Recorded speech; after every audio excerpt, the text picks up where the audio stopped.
మనమందరం కూడా కృతజ్ఞత కలిగిన వారమైన, అలాగే చేరువచ్చిన మీ అందరికీ కూడా మన ప్రభు అయిన యేసుక్రీస్తు వారి పరిశుద్ధ నామములో శుభాలు తెలియజేస్తున్నాను.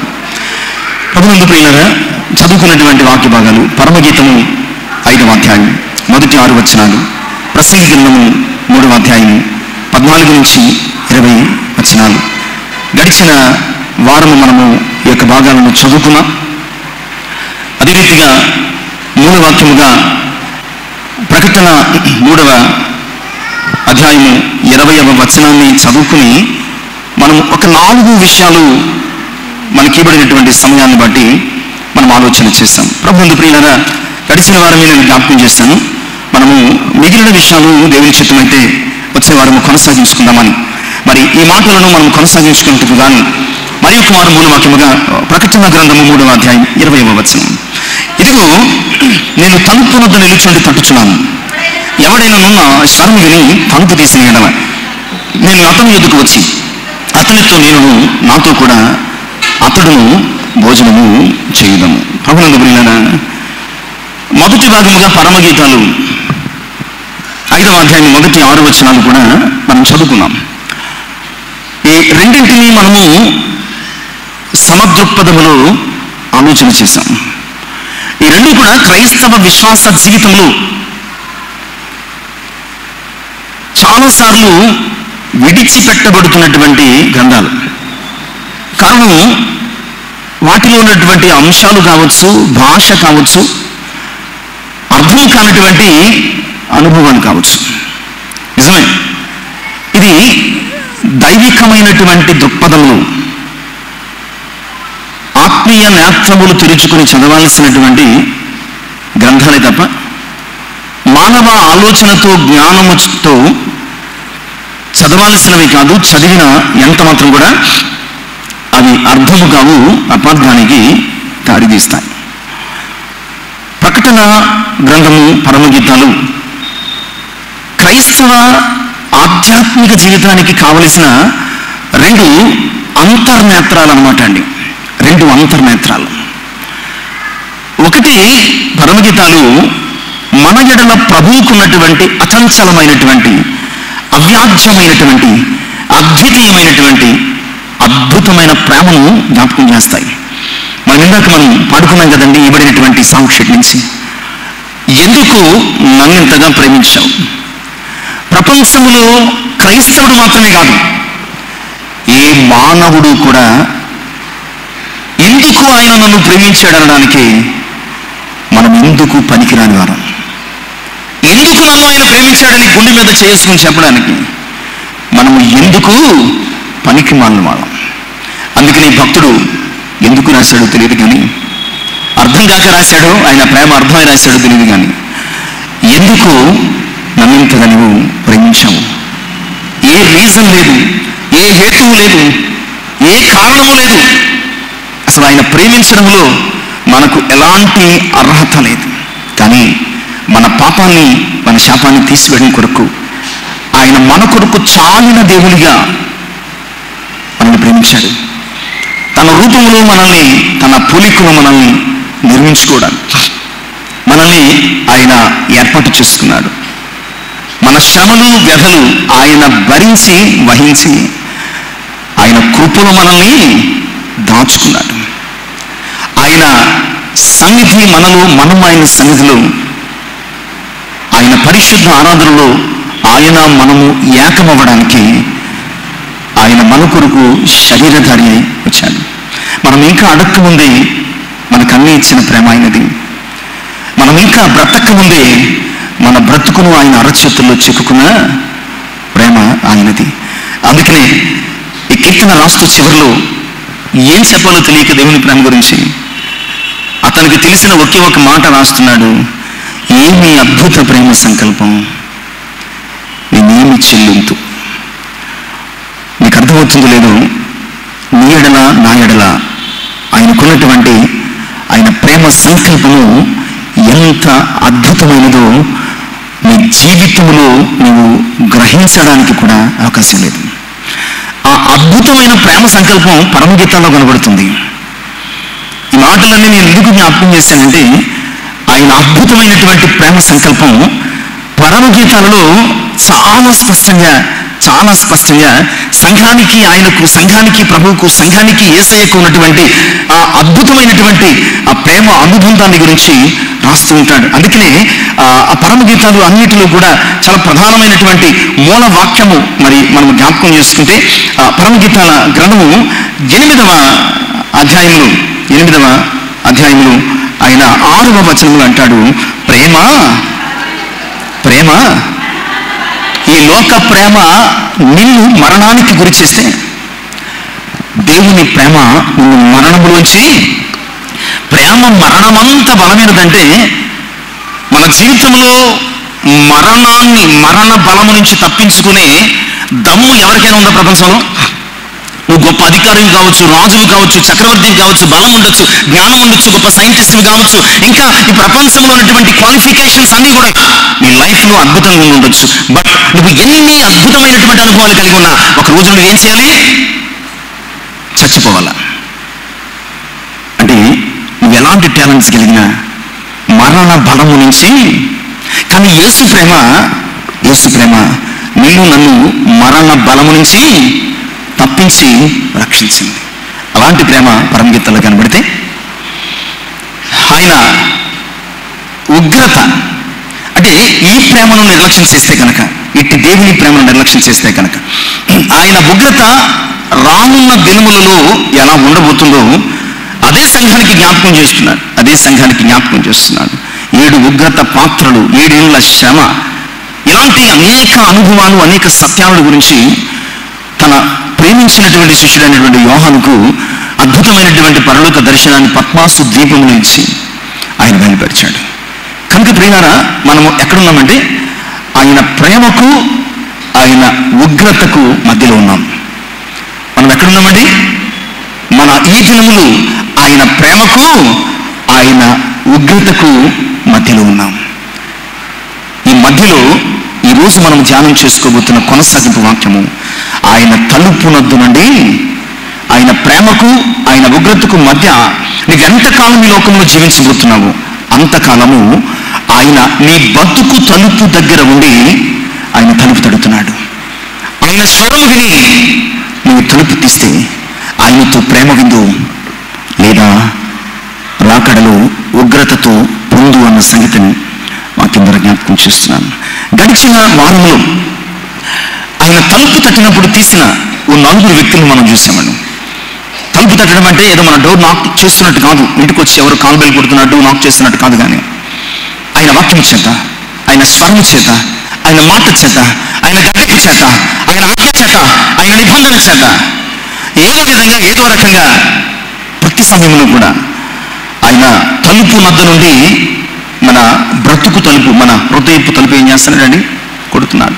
వాక్యంలో ఉన్న ప్రతిసారి కూడా ఏదో ఒక మాట చేత మనల్ని ఆయన తడుతున్నాడు, ఏదో ఒక మాట చేత ఆయన మనల్ని హెచ్చరిస్తున్నాడు, ఏదో ఒక మాట చేత ఆయన మనల్ని గద్దిస్తున్నాడు, ఏదో ఒక మాట చేత ఆయన మనల్ని పురికొల్పుతున్నాడు. ఆయన చెప్పిన, ఆయన పలికిన, ఇచ్చినటువంటి మాటలు మన హృదయాన్ని తాకిన, మన బ్రతుకులు స్పందించక ఇంకా మన హృదయపు తలుపులు మూసుకున్నామేమో. గడిచిన వారంలో చెప్పాను, ఈమె అనుకుందంటే నా పాదాలు కడిగేసుకున్నాను, నా వస్త్రం తీసేశాను, ఇంక నేను మళ్ళా ఎలా తలుపు తీస్తాను అంటే అవసరం తీరిపోయిందా ప్రభుది? ప్రభు అవసరం ఆమెకి తీరిపోయిందా? ప్రభుతో సహవాసం ఆమెకు వద్దా? అనుకున్నంతలో ఆయన చెయ్యి ఆ తలుపు సందులో నలిగి, అక్కడ జటామాంసి అన్నాడు కానీ ఆ తలుపు సందులో నలిగి ఆయన రక్తము స్రవించిందేమో. జాలిపడి తీయనంతలో ఆయన ఏం చేశాడు? వెళ్ళిపోయాడు. ఆయన వెతుక్కుంటూ వెళ్ళి దెర్ ఇస్ నో యూస్. కావలి వారు పట్టుకుని బాగా కొట్టారు. అప్పుడు అక్కడి వరకు జ్ఞాపకం చేసుకున్నాం. అప్పుడు ఆమెను చూసి యెరూషలేము కుమార్తెలు అన్నారంట, నీవు ఆయన కొరకు ఎంత తప్పులు పడుతున్నావు, నీ ప్రియుల కొరకు ఎంత గాయపడుతున్నావు, దెబ్బలు తింటున్నావు, అయినా వెతుకుతున్నావు వెనక్కి చూడకుండా. ఏమిటమ్మా నీ ప్రియుల విశేషం? ఎంత నీవు ఆయన కొరకు కష్టాన్ని, బాధను భరించడానికి ఆయనకున్నటువంటి విశేషత ఏంటి? ఏమి విశేషం అని అంటే, మనం ఈరోజు ధ్యానం కాదు కానీ ఏ విషయం అయితే భవిష్యత్తులో ఒకసారి జ్ఞాపకం చేసుకున్నాం. 5వ అధ్యాయం 10 నుంచి 11-16 వచనాల్లో ఎంత అద్భుతమైన విషయాలు అవి ఒకసారి చదివేసుకుని మనం ఈనాటి ధ్యానంలోకి వెళ్దాం.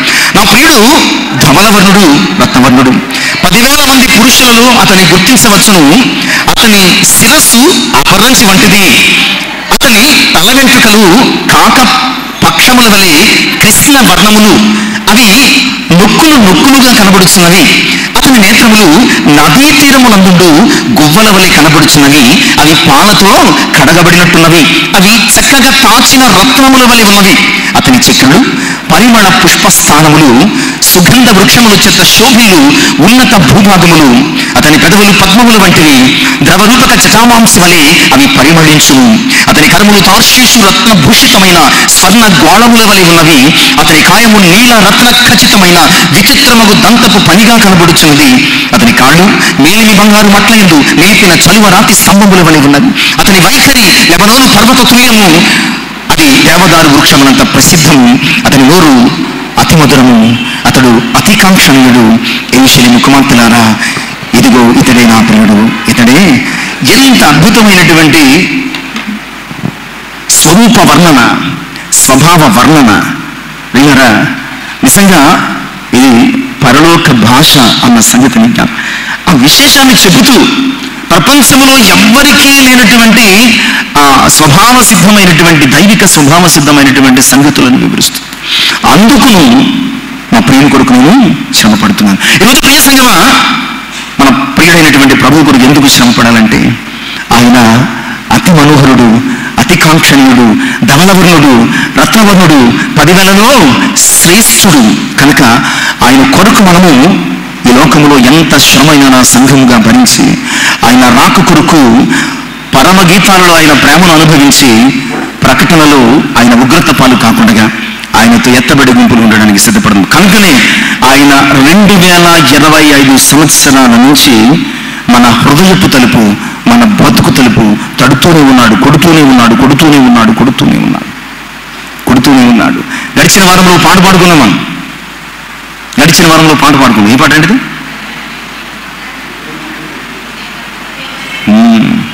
హృదయమైనడు తలుపు వద్ద యేసునాథుడు. నిజంగా ఎంత అద్భుతంగా కీర్తన రాస్తాడు. అతడు మాటికి కొడుతున్నాడట, విసుకకు కొడుతున్నాడట, వెనక్కి తిరిగి వెళ్ళిపోకుండా కొడుతున్నాడట. మనము తలుపు తీసే వరకు ఆయన కొడుతూనే ఉన్నాడట. ప్రియులారా, ఆయన స్వరము విని ఈ హృదయపు తలుపు తీస్తే ఆయన మనతో, మనం ఆయనతో, ఆయన ప్రేమ విందులో మనం ఉంటాం. అది మన జీవితానికి ఎంతో ఆశీర్వాదకరం. గడిచిన వారంలో 4 గురించి జ్ఞాపకం చేసుకున్నాం. మొట్టమొదటి వ్యక్తి ఎవరి తలుపు కొట్టాడండి? ఆయన జక్కయ్య తలుపు కొడితే జక్కయ్య ఏం చేశాడు? మొత్తం ఇల్లే ఇచ్చేసాడు. ఆయనకి ఇల్లే ఇచ్చేసాడు. జక్కయ్య తలుపు కొడితే సంతోషంతో దిగి ప్రభువును తన ఇంట చేర్చుకున్నాడు. జక్కయ్య తలుపు తీసినప్పుడు జక్కయ్య జీవితం అద్భుతంగా మారిపోయింది. ఇక రెండవ వ్యక్తి ఎవరండి? సిలువలో రెండవ దొంగ. దొంగ అంటే మనం అందరం అనిపిస్తుంది. దొంగ అంటే మనమే కదా. దొంగ అంటే ఎవరు? మనం కాదా? అసలైనటువంటి బందిపోటు దొంగలు, గజ దొంగలు మనమే. ఆయన సమయాన్ని దొంగిలిస్తాం, ఆయన కృపలను దొంగిలిస్తాం, ఆయనకి చెందిన ఆయనకి ఇవ్వాల్సిన సమస్తాన్ని మనం దొంగిలిస్తూనే ఉంటాం. మనకంటే మించినటువంటి దొంగలు లేదు. దొంగ ఒక్కసారి వచ్చిన అవకాశం, నేను చెప్తున్నాను ప్రియులారా, గడిచిన వారం కూడా చెప్పాను, జీవితంలో అస్తమాటు అవకాశాలు రావు. అస్తమాటు మన జీవితంలో ఈ ఆపర్చునిటీస్ అనేవి లభించకపోవచ్చు. కానీ ఇక్కడ మనం చూసినటువంటి, గడిచిన వారం చూసి ఇప్పుడు చూడబోతున్నటువంటి వ్యక్తులు తమ జీవితంలో ఒక్కసారి ఆపర్చునిటీ వచ్చినప్పుడు, అవకాశం వచ్చినప్పుడు, ఛాన్స్ వచ్చినప్పుడు వెంటనే వారు ఆ అవకాశాన్ని ఒడిసి పట్టుకున్నారండి.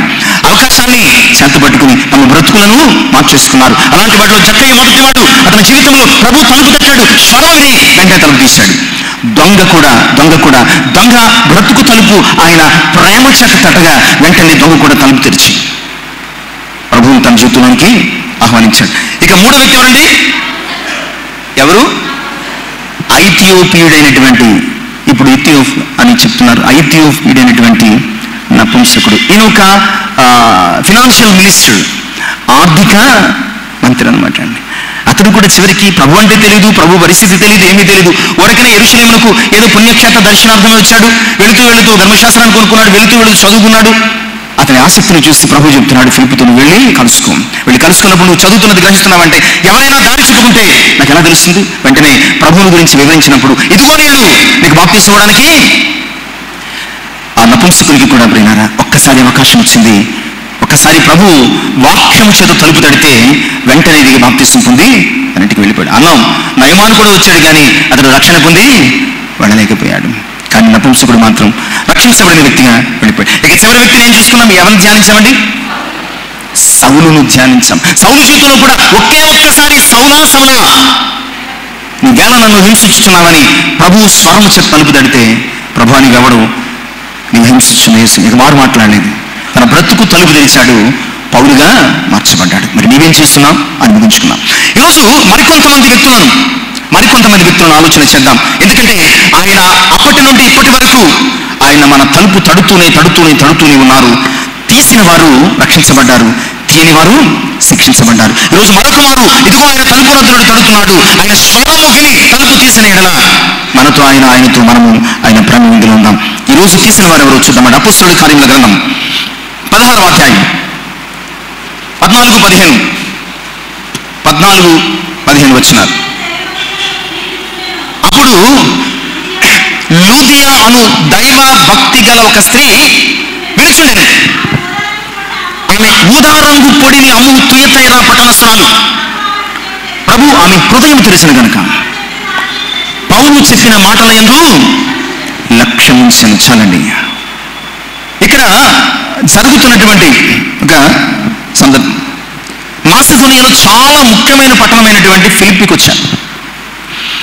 ఆ రోజు సాయంకాలము మధ్యాహ్నము పౌలు అక్కడ ఉన్నటువంటి స్త్రీలతో మాట్లాడడం మొదలుపెట్టాడు. అంటే వాక్యం మాట్లాడడం మొదలుపెట్టాడు.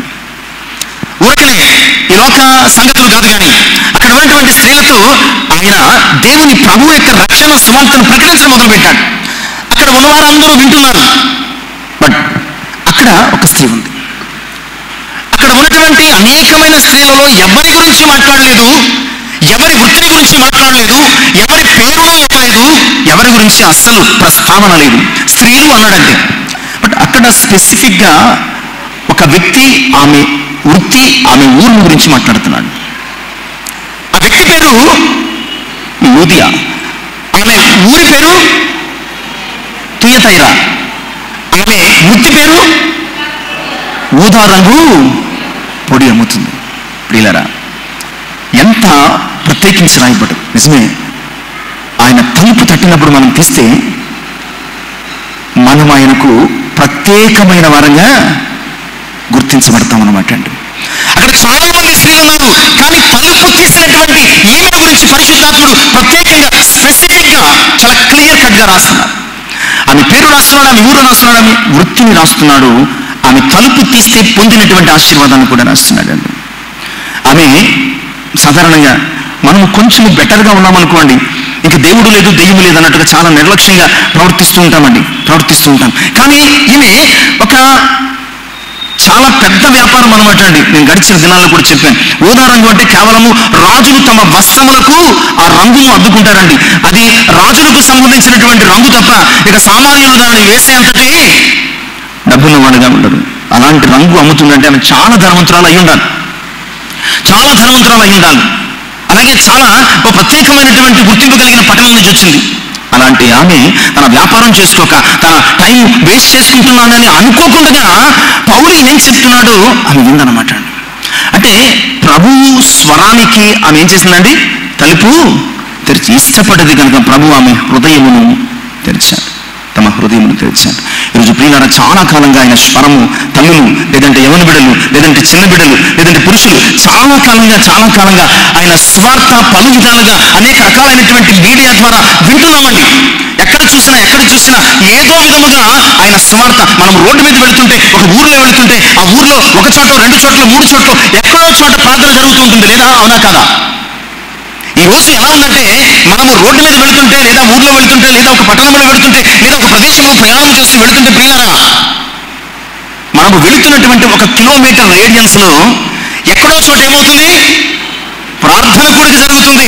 ఎక్కడో చోట పాట వినిపిస్తుంది. ఎక్కడో చోట వాక్యం వినపడుతుందా లేదా? అంటే విస్తారముగా ఆయన స్వరము వినపడుతున్నటువంటి వేళ ఒక్కసారైనా నీ హృదయపు తలుపు లూదియా వలె తీసావా? ఆమె జీవితంలో ప్రియులారా ఆ ఛాన్స్ మిస్ అయితే మరి ఎప్పుడూ కూడా పౌలు ఆ ప్రాంతానికి తర్వాత వెళ్ళలేదు. ఒక్కసారి ఆ ఛాన్స్ మిస్ అయితే లూదియా జీవితంలో ఆమె పేరు పరిశుద్ధ గ్రంథంలో రాయబడి ఉండేది కదా, ఆమె గురించి మనం ఆలోచించాల్సిన అవసరం ఉండేది కాదు. అసలు ఆమె ఎవరో మనకి తెలియదు. బట్ తన లైఫ్లో ఒక్కసారి వచ్చినటువంటి, తన లైఫ్లో ఒకే ఒక్కసారి వచ్చినటువంటి ఆ స్వార్థ, ఆ ప్రభు యొక్క రక్షణ స్వార్థను విని ఆమె వెంటనే తన బ్రతుకు తలుపు తెరిచింది ఆసక్తితో. ఇంకా చెప్పాలంటే ఆమె చెవులు తెరిచిందనమాట అండి. ఆమె చెవులు తెరిచింది. చెవులు తెరిచినందువలన విశ్వాసం ఇచ్చేట ఆమె హృదయం కూడా. ఈరోజు చాలాసార్లు దేవుని వాక్యం వినబడుతుందంటే ఒక ప్రక్కన దేవుని వాక్యం వినబడుతూనే ఉంటుంది, ఒక ప్రక్కన పక్కనోడితో మాట్లాడుతూనే ఉంటారు, ఒక ప్రక్కన పక్కన చూస్తూనే ఉంటారు, ఒక ప్రక్కన ఏదో చేస్తూనే ఉంటారు, ఒక ప్రక్కన ఏదో మరి ఆలోచిస్తూనే ఉంటారు ప్రియులారా. కానీ ఇక్కడ బహుశా అక్కడ ఉన్న మిగిలిన స్త్రీలందరూ అలాంటి పరిస్థితుల్లోనే ఉండి ఉండవచ్చు. కానీ ఈ లూదియాను గురించి ఆయన ఎందుకు రాస్తున్నాడంటే ఇక్కడ స్వార్థ ప్రకటించబడుతున్నప్పుడు, వినబడుతున్నప్పుడు ఆమె చెవులు ఏం చేస్తున్నాయండి? ఆ స్వార్థను అంటే ఆమె చెవులు తెరిచింది. ఆమె హృదయం తెరవబడింది. ఈరోజు ప్రియులారా ఆయన ఏళ్ల తరబడి తలుపు నొద్దునట్టు తడుతున్నాడు. ఆయన మరి స్వరం వినబడుతున్నప్పుడు నీ చెవులు తెరిచి, నీ హృదయం తెరిచి ఆయన మాటలు వింటున్నావా? లేకపోతే ఎప్పుడు వినిపించేదే, ఎప్పుడు చెప్పేదే, ఎప్పుడు నాకు తెలిసిందే కదా అని చెప్పి ఒకవేళ నిర్లక్ష్యం చేస్తున్నావు ఆలోచించు. ఆయన స్వరము వినపడుతున్నప్పుడు లూదియా వలె నీ చెవులు తెరిస్తే, నీ హృదయం తెరిస్తే కనుక ప్రియులారా ప్రభుని బ్రతుకోనికి ఆయన వస్తాడు. ఆయన వచ్చినప్పుడు ఏం జరుగుతుందో తెలుసా అండి? ఆయన వచ్చినప్పుడు ఏం జరుగుతుందో తెలుసా? ఆ 15వ వచనం చదువుకుందామండి. ఆమె ఇంటి వారును బాప్తిస్మము పొందినప్పుడు చూసారా, ఒక్క లూదియా వింటే ఆమె ఇంటంతటికి రక్షణ వచ్చింది. ఒక్క లూదియా వినదండి, ఒక్క లూదియా వినది. ఓ స్త్రీ, నీవు ఆయన స్వరమును వినడం చేత నీ ఇంటిని రక్షించుకుంటావేమో, నీ కుటుంబాన్ని రక్షించుకుంటావేమో. ఆయన వాక్యానికి, ఆయన స్వరముకు ఆయన నీ హృదయపు తలుపు తడుతున్నప్పుడు నీ హృదయాన్ని తెరిస్తే నీ కుటుంబం అంతా రక్షించబడుతుందేమో, నీ కుటుంబం అంతా రక్షించబడుతుందేమో. ఆలోచించు. లూదియా తన హృదయాన్ని తెరిచింది, తన ఇంటిని రక్షించుకుంది. లూదియా తన హృదయాన్ని తెరిచింది, తన ఇంటిని రక్షించుకుంది. ఆయన నీ హృదయపు తలుపు వాక్యం చెప్పి తడుతున్నప్పుడు ప్రియ సంగమా, నీవు నీ తలుపును తీయగలుగుతున్నావా? తీస్తే నీతో పాటు నీ కుటుంబాన్ని కూడా రక్షించుకుంటాం. లేదంటే మరి ఈ ఉగ్రతలోనికి విడిచిపెడతామన్న సంగతిని దేవుని వాక్యం జ్ఞాపకం చేస్తుంది. ఇక ఈనాటి ధ్యానంలో రెండవ అంశం కూడా చూద్దాం. యోహాను సువార్త 6 నుంచి 10 వచనాలండి. యోహాను సువార్త 6 నుంచి 10 వచనాలు, తర్వాత 14, 13, 14, 15 వచనాలు కూడా చూసుకుందాం. మొదటిగా ఈ 6 నుంచి 15, 4వ అధ్యాయం 6 నుంచి 15 వచనాలు. యోహాను సువార్త 4వ అధ్యాయం 6 నుంచి 15 ఏముందో మనము ఒకసారి ఆలోచన చేద్దామండి. అక్కడ యాకోబు బావి ఉన్నది కనుక యేసు ప్రయాణం వలన అలిసి ఉన్న రీతిని ఆ బావి ఎదురు కూర్చుంది. అప్పటికి ఇంచుమించు 12 గంటలు అయింది. సమరయ స్త్రీ ఒకటి నీళ్లు చేదుకుంటూ అక్కడికి రాగా యేసు నాకు దాహం నిక్కమని ఆమెను అడిగింది. ఆయన శిష్యుల ఆహారం కొరకు ఊరిలోనికి వెళ్ళింది. ఆ సమరయ స్త్రీ, యూదుడైన నీవు సమరయ స్త్రీనైనా నన్ను దాహమునకు ఇమ్మని ఎలాగో అడుగుచున్నామని ఆయనతో చెప్పిన. ఎలాగనగా యూదులు సమరయులతో సంగతించారు. వీళ్ళరా అసలు ఆమె ఈ మధ్యాహ్న వేళ రావడానికి కారణం ఏమిటంటే, ఆ మధ్యాహ్న వేళ ఆ బావి దగ్గర ఎవ్వరూ ఉండరు అనమాట. మిట్ట మధ్యాహ్నం అరణ్య ప్రాంతం. ఆ అరణ్య ప్రాంతంలో భయంకరమైనటువంటి ఆ వేడిలో అయితే పొద్దున వస్తారు, లేకపోతే సాయంకాలం వస్తారు. బాటసారులు కూడా ఎలాంటి నిలువ నీడ లేనటువంటి ఆ స్థలమందు కూర్చునే అవకాశం లేదు. బట్ ప్రభు సమరయ స్త్రీ గురించి ఆ యొక్క మధ్యాహ్న వేళ ఆమె అక్కడికి వచ్చాడు. మీ దగ్గర ఆ బావి దగ్గరికి వచ్చాడు. ఆమెకు తెలియకుండానే ఆ బావి దగ్గరికి వచ్చి తనంతట తన మానం తను నీళ్లు చెదుకుని వెళ్ళిపోవడానికి సిద్ధపడుతుంది. అప్పుడు ప్రభు అన్నాడు, నాకు కొంచెం నీళ్ళు పోస్తావా? అప్పుడు ఆమె అంటుంది, యూదుడమైనటువంటి నీవు సమరయ స్త్రీ అయినటువంటి నన్ను ఎలాగూ దాహమునకు ఇమ్మని అడుగుతున్నాను. విన్నారా, ఇక్కడ ఆమె రక్షణ అనుభవానికి కారణం ఏంటో తెలుసా? ప్రభువు మాట్లాడినప్పుడు ఆమె ప్రభువుతో మాట్లాడడం మొదలుపెట్టింది. ప్రభువు ఆమెతో ఆ లైఫ్లో అదే మొదటిసారి మాట్లాడాడు, అదే చివరిసారి మాట్లాడాడు. మరి నీతో ఎన్నిసార్లు మాట్లాడాడు? ప్రభు సమరయ స్త్రీ జీవితంలో అదే ఫస్ట్ టైం, అదే లాస్ట్ టైం. మరి నీతో ప్రభు ఎన్నిసార్లు మాట్లాడుంటాడు? నీ బ్రతుకు బావి దగ్గర నీవు ఈ లోకములో నీళ్లు చేదుకునే అనుభవంలో ఉన్నప్పుడు, ఈ లోకములో ఆశలను, కోరికలను, ఇంకా అనేకమైన వాటిని చేదుకోవడానికి నీవు నీ బ్రతుకు బావి దగ్గర ఉన్నప్పుడు ప్రభు నీతో ఎన్నిసార్లు మాట్లాడుంటాడు. నాకు దాహమునకు నీళ్ళు. ఆయన దాహం మంచినీళ్ళు తాగే దాహం కాదు. ఆయన దాహం మన ఆత్మల రక్షణ దాహం, మన ఆత్మల రక్షణ. ఆయన అంటున్నాడు, నేను దప్పిగొలుచున్నాను. ఒకడు చేదుతో నిండిన చెరకిచ్చాడు. ఈరోజు నువ్వేమిస్తున్నావు ఆలోచించు. ఆయన నీ బతుకు బావి దగ్గర కొడుతున్నాడు, తలుపు కొడుతున్నాడు. నాకు దాహానికి, నేను నీకు ఎలా దాహానికి ఇవ్వగలను? నేను నీకు దాహానికి ఇచ్చేంతటి యోగ్యురాలను. అవి మాటలు ఎలానో చూసారా? అయ్యా, నీకు దాహానికి ఇచ్చేంతటి యోగ్యత నా బతుకు లేదు. నిజమే, ఆయన దాహము తీర్చేంతటి యోగ్యత మన బతుకులకు లేకపోవచ్చు. కానీ మన బతుకును మార్చి మన ఆత్మను రక్షించడానికి ఆయన మన హృదయపు బావి దగ్గర కూర్చుని తలుపు తడుతున్నాడు. అప్పుడు ఆయన అన్నాడు, నిన్ను మంచినీళ్ళు మనం అడుగుతున్నవాడు ఎవడో తెలిస్తే ఇవి మాటను. ఇదిగో నువ్వు తాగుతున్న నీళ్ళు మళ్ళా దాహం వేస్తాయేమో, కానీ నేను ఇచ్చిన నీళ్ళు తాగితే అయ్యా అసమాటు రాకుండా ఆ నీళ్ళు.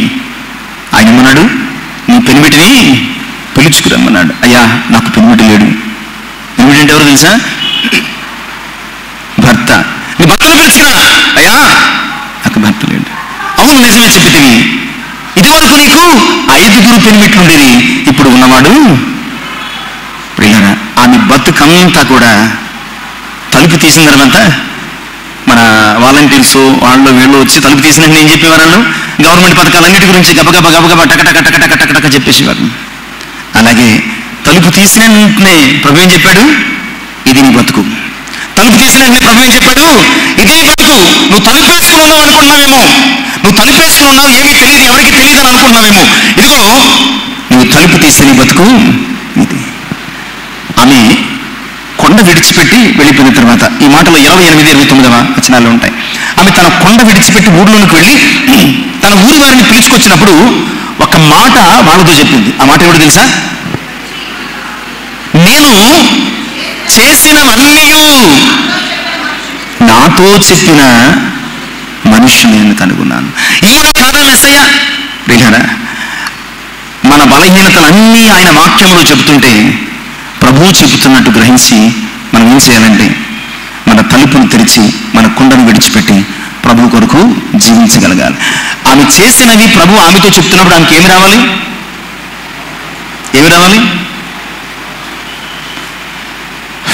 ఏమి రావాలండి? కోపం రావాలా? తిరగబడాలా? నువ్వు గొప్పోడు వేటి, నువ్వు పెద్ద నీతిమంతుడు వేటి అని రివర్స్లో మనము తిరగబడి తిట్టాలి. మనమైతే అలా చేస్తాం కదా. నీకు అన్నీ తెలిసిన మనం గొప్పడు, మరి నువ్వు చెప్పొచ్చు, మరి నువ్వు భక్తుడు అంటావా లేదా? అంటాం. మీరు మౌనంగా ఉన్నారంటే అంటారని అర్థం. మనం మౌనంగా ఉన్నామంటే ఖచ్చితంగా అని తీరుతాం. అదే మన యొక్క యాటిట్యూడ్. ఎవరైనా ఒక మాట అంటే 100 మాటలు చెప్తాం. అందులో ఒకటి కూడా నిజం ఉండదు, అన్ని అబద్ధాలే. కానీ లోపల ఉన్నటువంటి ఉక్రోషం, లోపల ఉన్నటువంటి ఆ పౌరుషం అలా తనుకుని వచ్చి ఏదేదో మాట్లాడేస్తాం. పక్క వచ్చిన తర్వాత ఇటు ఇన్నున్నాయంటే ఏమో తెలియదు అంటాం. కానీ ఇక్కడ ఆమెతో ఆమె చేసినవన్నీ ప్రభువు చెప్తున్నప్పుడు ఆమె కోపగించుకోలేదు, గ్రహిస్తూ ఉన్నది. అవును కదా. ఆమె బతుకుకుండా, ఆమె హృదయం, ఆమె పాపపుకుండా బరువెక్కిపోయిందండి. ఎందుకు విడిచిపెట్టిందో తెలుసా? అప్పటి వరకు ఆమెకు తెలియదు తను పాపనని. కానీ ఎప్పుడైతే ఆమె చేసినటువంటి పాపాలన్నీ కూడా ఆయన చెప్తూ వచ్చాడో ఆ పాపపు కొండ ఏమైపోయిందండి? బరువెక్కిపోయి మొయిలైపోయింది. ఇక నాకు ఈ కొండ విడిచిపెట్టింది. ఊరిలోనికి వెళ్ళి ఇలా కొండలు మోస్తున్న వాళ్ళు చాలా మంది ఉన్నారు. ఊళ్ళో ఇలా కొండలు మోస్తున్న వాళ్ళు ఆ ఊళ్ళో చాలా మంది ఉన్నారు. రండి, మన కొండలను దింపేసేసి తన గుండెల్లో దాచుకోగలిగినటువంటి యేసయ్య మనకు దొరికాడు, రండి అని చెప్పి పరిచయం చేసింది. వెళ్ళారా? ఆమె తన బతుకు తలుపు తెరిస్తే, ఇందాక లూదియా తన బతుకు తలుపు తెరిస్తే ఏమైందనో అమ్మా, ఇంటి వారు అందరూ రక్షించబడ్డారు. బట్ ఇక్కడ సమరయ స్త్రీ తన బతుకు తలుపు తెరిస్తే ఊరి వారందరూ రక్షించబడ్డారు. ఊరి వారందరూ రక్షించబడ్డారు. నీ ఇంటిని, నీ ఊరిని, నీ జీవితాన్ని రక్షించుకునే ఆశ నీకు లేదా?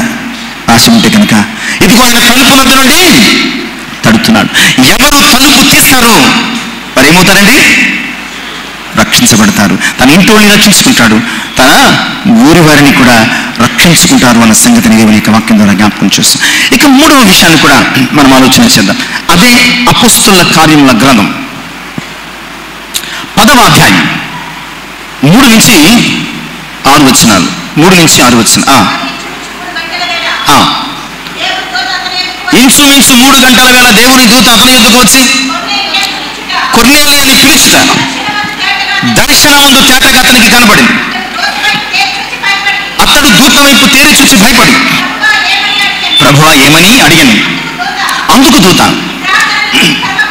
నీ ప్రార్థనలను, నీ ధర్మ కార్యములను ఇప్పుడు నీవు యొప్పేకు మనుషులను పంపి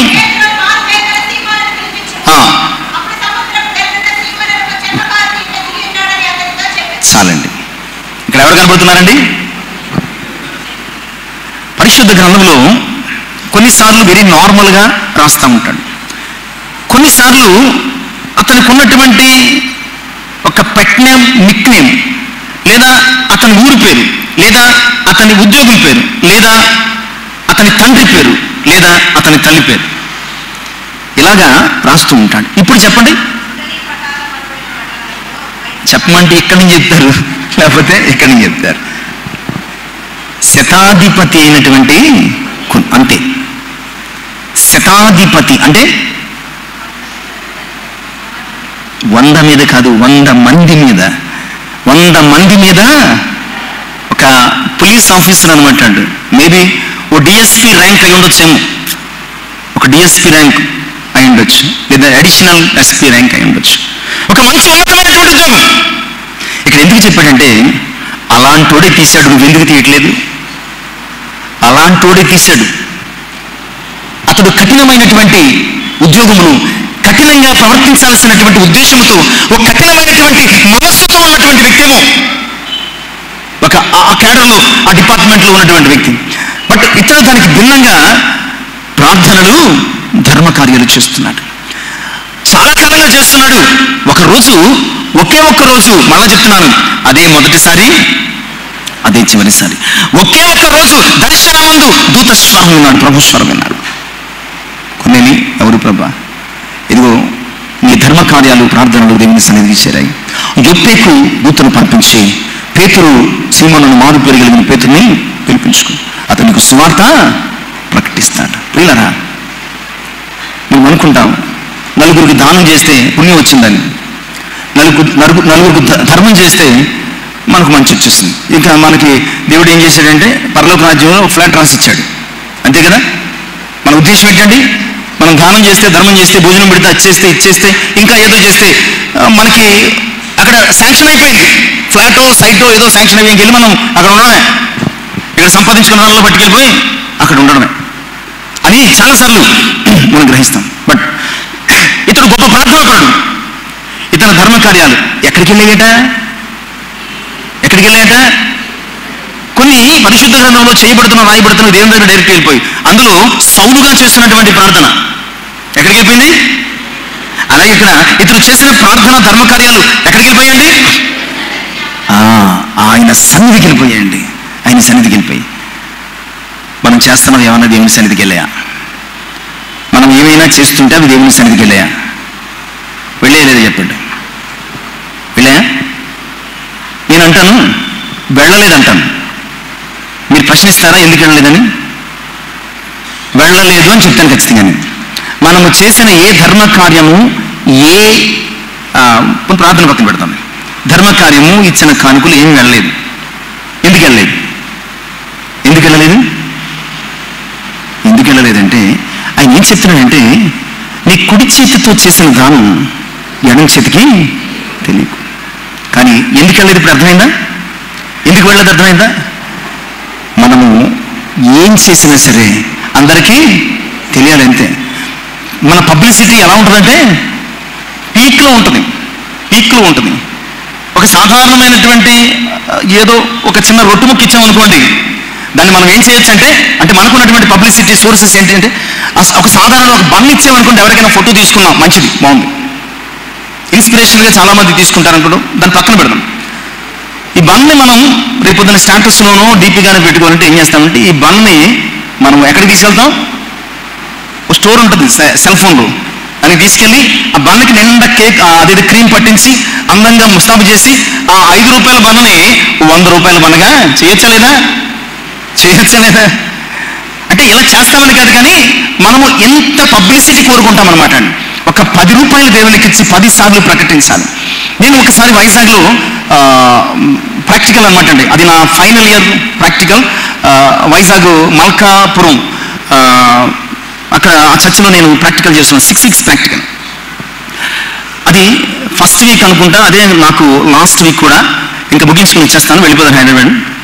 ఆ పరిస్థితుల్లో ట్రెజరర్ గారు, అక్కడ అది ఆనవాయితీ, ట్రెజరర్ గారు కానుకలు చదువుతున్నారు.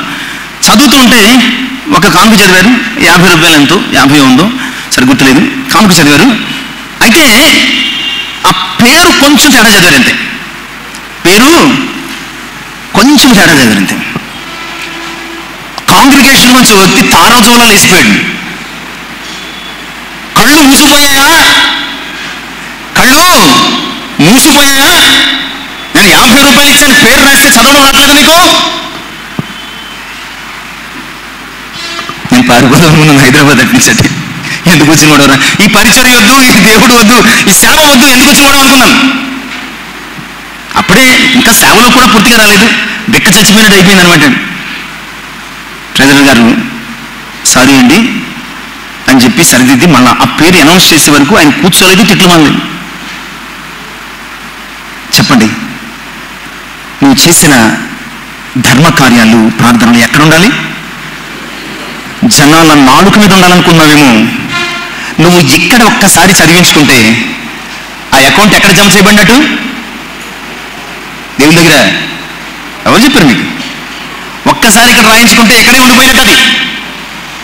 ఇప్పుడు ఒక బ్యాంకులో వేసామండి, ఈ బ్యాంకులో వేస్తే బ్యాంకులోకి వెళ్తా, ఇక్కడ వేసాం పబ్లిసిటీ అనే బ్యాంకులో వేసుకున్నాము, మానవుల మెప్పు అనే బ్యాంకులో వేసుకున్నాం. ఏమైపోయినట్టు అది? ఇక్కడే సమైపోయింది, ఎక్కడికి వెళ్ళలేదు. కానీ కొర్నేలి విషయంలో ఇతడు పబ్లిసిటీ కోసం ఏం చేయలేదటండి. ఏం చేశాడు? ప్రభువు కొరకు చేశాడు. అందుకు ఇవన్నీ కూడా ఏ బ్యాంకులో? పరలోకపు బ్యాంకులో జమ చేయబడ్డాయటండి. ప్రియులారా, ఎంత గొప్ప భక్తి! అలాంటి వ్యక్తి, ఎందుకు ఇన్ని మాటలు చెప్పానంటే అలాంటి వ్యక్తి కూడా ప్రభు ఊరకనే వచ్చి నువ్వు నా గురించి చాలా చేసావు కదా అని పిల్లలేదు, నువ్వు వెళ్ళి పేతురుని రప్పించుకో అన్నాడు. ఏమన్నాడు? ఇన్ని చేసావు కదా, నీకు రక్షణ ఫ్రీ, నువ్వు రక్షించబడకపోయినా నేను ఏమన్నా వచ్చే అనలేదు. ఇన్ని గొప్ప కార్యాలు చేసినటువంటి కొర్నేలుని కూడా ప్రభు ఏమన్నాడంటే నువ్వు వెళ్ళు, యొప్పేలో ఉన్నటువంటి పేతురుకు కబురు పెట్టి నువ్వు రప్పించుకో, దేవుని వాక్యముని విను, అప్పుడు నీకు రక్షణ కలుగుతుంది. నీ గురించి నువ్వు ఏదో గొప్పగా అనుకుంటున్నావేమో, మన గొప్పలో ఆయన ప్రణాళికలో ఏం లేవు. నీవు ఆయన చిత్తానుకూలంగా ఆయన స్వరం వింటే, ఒకేసారి చెప్పబడినటువంటి ఆ స్వరాన్ని కొర్నేలు విన్నాడండి. వెంటనే పేతురు దగ్గరికి మనుషులను కబురు పెట్టి రప్పించేసుకున్నాడు. ఒక మంచి మాటలు ఇక్కడ మనం చూద్దామండి. 23-24 మరునాడు అతడు లేచి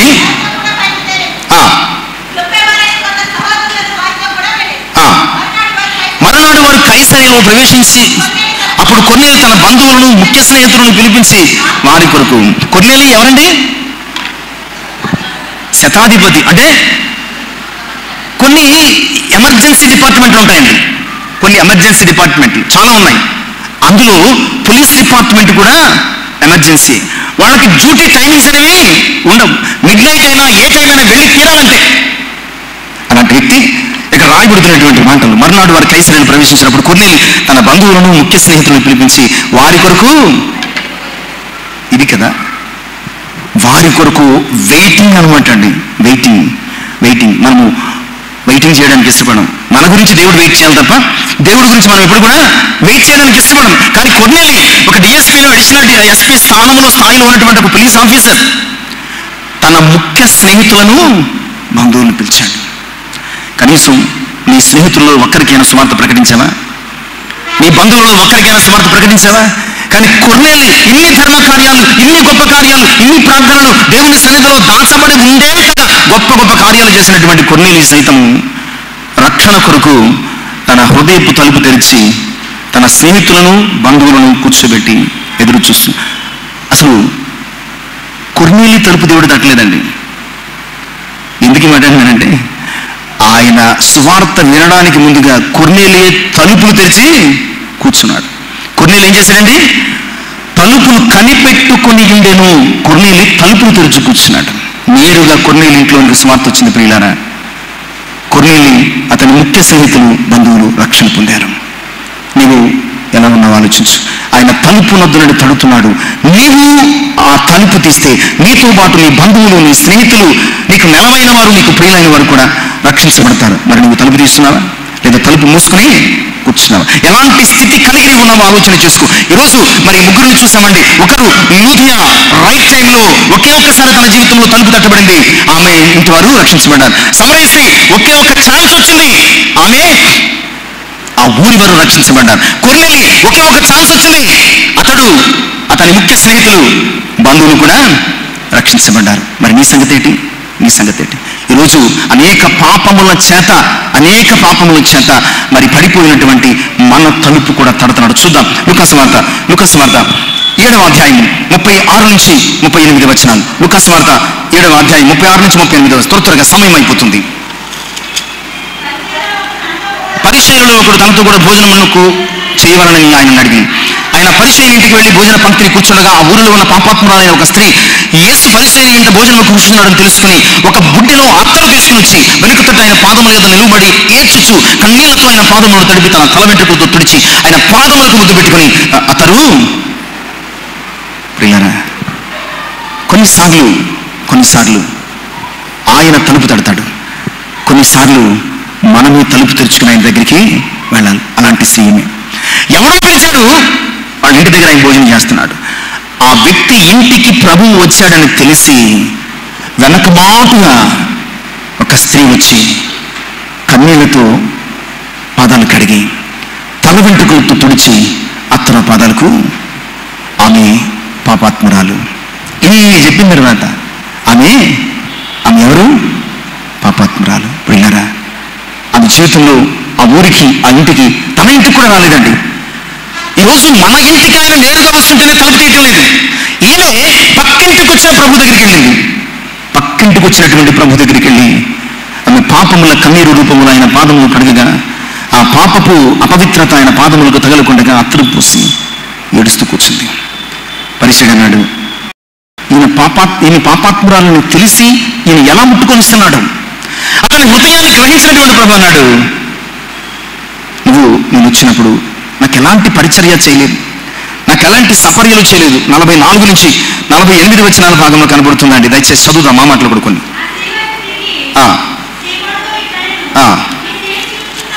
ఈ స్త్రీని చూచుచున్నవి, నేను ఇంటిలోనికి రాగా నీవు నా పాదములకు నీళ్ళు వేయలేదు కానీ ఈమె తన కన్నీళ్లతో నా పాదములను తడిపి తన తల వెంట్రుకలతో తుడిచెను. నీవు నన్ను ముద్దు పెట్టుకునలేదు కానీ నేను లోపలికి వచ్చినప్పటి నుండి ఈమె నా పాదములు ముద్దు పెట్టుకున్నట మానలేదు. నీవు నూనెతో నా తల అంటలేదు కానీ ఈమె నా పాదములకు అత్తరు పూసెను. ఆమె విస్తారముగా ప్రేమించను, ఆమె యొక్క విస్తార పాపములు. నిజమే ప్రియులారా, నిజమే. ఈరోజు మన జీవితంలో దేవుడిచ్చిన అవకాశాన్ని ఎంతవరకు ఉపయోగించుకుంటున్నాం? ఇక్కడ ఆమెకు ప్రభు అవకాశం ఇవ్వలేదు. అర్థమవుతుందా మీకు? అవకాశం ఇవ్వడం అంటే ఏంటి? ఆయన మన ఇంటికి రావడం, మనల్ని ఆయన ఇంటికి పిలవడము. ఇక్కడ ఆమె ఇంటికి రాలేదు, ఆమెను ఆయన పిలవడం లేదు. అసలు ఈమెకు అవకాశమే ఇవ్వలేదండి. మనం క్లియర్గా చెప్పుకోవాలంటే అసలు ప్రభువు ఈమెకు అవకాశమే ఇవ్వలేదు. కానీ వచ్చిన అవకాశాన్ని ఈమె సద్వినియోగపరుచుకుని యూజ్ చేసుకుంది. వచ్చిన ఒకే ఒక అవకాశాన్ని ఈమె యూజ్ చేసుకుని కన్నీళ్లతో పాదములు కడిగి తలబెట్టుకు తుడిచి అంతరు.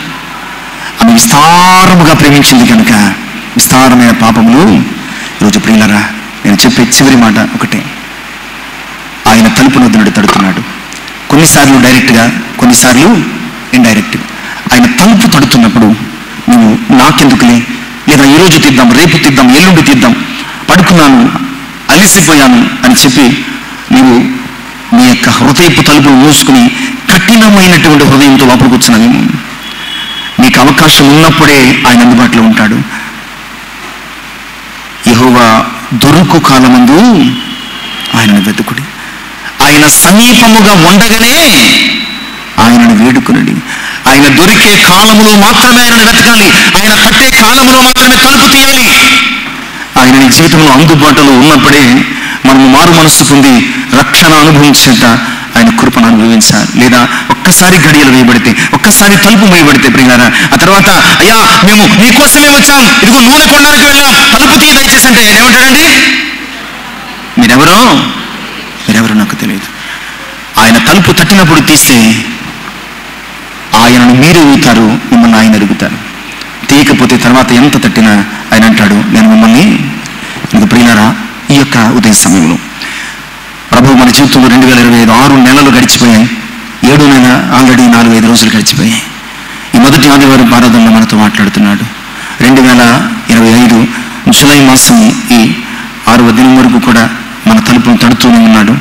ఒక్కసారైనా ఆయన కొరకు తలుపు తెరిస్తే నీ జీవితాన్ని ఆయన మార్చగలిగిన, మన జీవితాన్ని ప్రభావవంతము చేయగలిగినటువంటి, లేదా మార్చగలిగినటువంటి, లేదా ఆశీర్వదించగలిగినటువంటి ఏకైక దేవుడు ప్రభు ఒకడే. కనుక ఆయన తట్టినప్పుడు మనం తీయగలిగితే మనం ఆయనతో కలిసి సంతోషంలో పాలు పొందుతాం.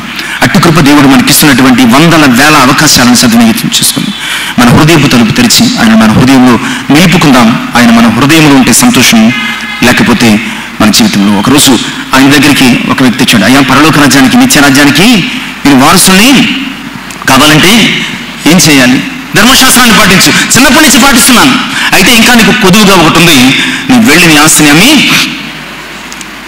వచ్చిన అవకాశాన్ని తట్టిన తలుపును వదులుకుని, అతను మిక్కిలి ధనవంతుడు కనుక మిగిలిన వ్యసన పడుతూ వెళ్ళిపోయాడు. తలుపులు మూయబడ్డాయి, అతడు ఏడుస్తూ వెళ్ళిపోయాడు. ఈరోజు నీ సంగతి ఎలా ఉందో ఆలోచన చేసుకుని ఆయన వాక్యం చేత, స్వరం చేత, ఆయన మాటల చేత తలుపు తడుతున్నప్పుడు ఆయన స్వరం తలుపు తీసి ఆయన సహవాసంలో ఆయన రాక కొరకు మనం సిద్ధపడతాం. అటు కృప పరిశుద్ధాత్మ మన జీవితంలో దాయిచ్చాను గాక. ఆమె రోజు ప్రార్థన చేస్తూ మహోత్తరమైనటువంటి మా ప్రియ పరిశుద్ధమైన 4 దేవస్తోత్రాలు.